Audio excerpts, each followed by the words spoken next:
अगर आपने इस वीडियो को क्लिक किया है, इट मीन्स आप सीखना चाहते हैं कि कम समय में ज्यादा चीजों को कैसे याद रख पाए और अच्छा मार्क कैसे स्कोर कर पाए।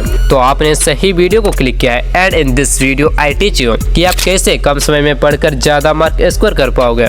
If you have the right mindset and if you know how to study effectively, you can easily get the highest mark score. So पहली चीज जो आपको ठीक करनी है, fix your broken monkey mind. आपको अपने टूटे फूटे माइंड को फिक्स करना होगा। मैं आपसे एक सवाल करता हूँ कि कल मॉर्निंग को आपकी एग्जाम है और आपके पास सिर्फ 2 घंटे का समय बचा है, तो आप उस 2 घंटे में क्या करोगे? क्या आप नोट्स बनाओगे या इम्पोर्टेंट लाइन को हाईलाइट करोगे? नहीं ना, उस वक्त आप क्वेश्चन को प्रैक्टिस करोगे, वैसे प्रॉब्लम को सोल्व करोगे जिसमें आप महारत हासिल नहीं किए हो। The point that I am trying to make here is that studying effectively. मैं आपको ये बताना चाह रहा हूँ कि आप अपनी पढ़ाई को इफेक्टिवली तरीके से पढ़ो। क्यों कुछ स्टूडेंट कम समय में ही पढ़कर अच्छे मार्क स्कोर कर जाते हैं? ऐसा इसीलिए है क्योंकि वो स्टडी के लिए सही चीजों को चुनते हैं। वो समय को बर्बाद नहीं करते हैं अलग अलग टीचरों से पढ़कर, अलग अलग बुक से पढ़कर। एक ही सब्जेक्ट के लिए एक ही टीचर चुने। आप यूट्यूब पे अलग अलग टीचरों से पढ़ते हो और उम्मीद करते हो कि कल का एग्जाम में फुल मार्क मिलेगा। इसके बजाय एक्टिव रिकॉल करो, टेक्स्ट बुक के प्रॉब्लम को प्रैक्टिस करो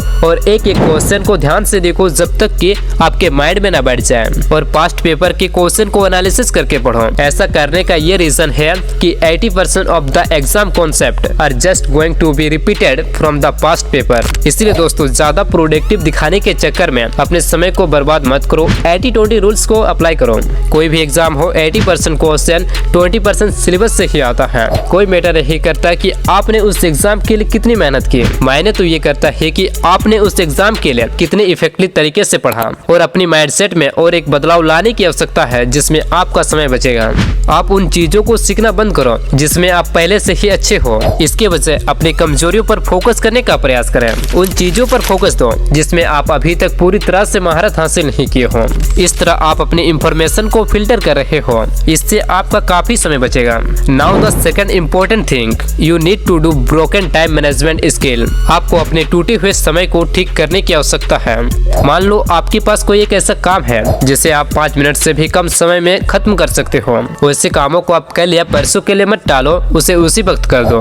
वैसे भी आपको उस काम को करना ही है तो आप उस काम को अभी क्यों ना कर दो, ताकि आपके बचे हुए समय को आप अच्छे से प्रोडक्टिव तरीके से यूज कर सको। डीप वर्क कैसे करें? आप उस पॉइंट तक कैसे पहुंच सकते हो जहां आप 2 घंटे बिना थके काम कर सको?